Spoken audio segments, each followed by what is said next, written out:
Hello, everyone. Welcome to another video produced by Guest Internet that explains how to configure your Guest Internet controller. Okay.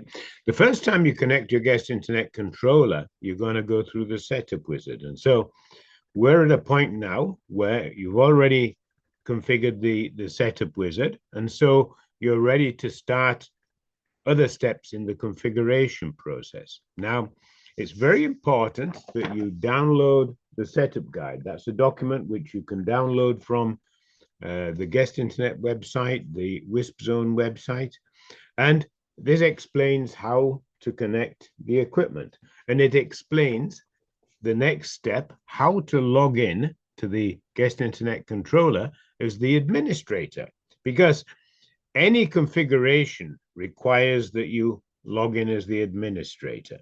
And so you could connect your computer to the Guest Internet controller, either using an Ethernet cable or using the Wi-Fi. And you open a browser, open a new browser tab, and then type aplogin.com/admin. And that's explained in the setup guide.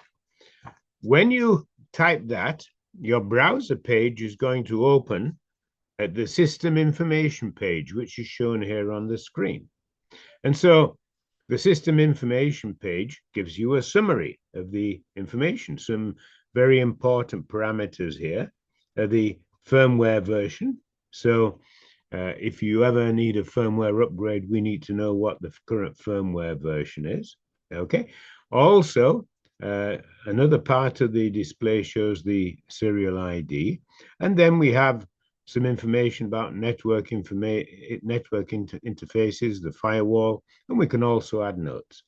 You'll see on the left-hand side is a series of menus. The setup wizard we've covered in a previous video. The status section is the system information page, the connected users, usage reports, and billing reports. Then we have the management section, which is manage codes, hotspot availability, change password, reboot system.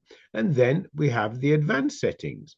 And you can see there are a lot of settings in the advanced settings.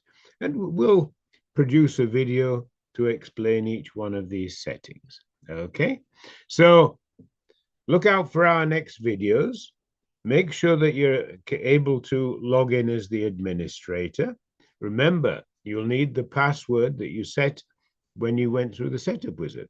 If you lose the password, then you're going to have to reset the controller to defaults using the reset button and start again with the setup wizard. So keep a note of the password. Okay. If you need to change it, there's a change password setting here. Okay, but don't make the password easy. Use a password that no one will think of.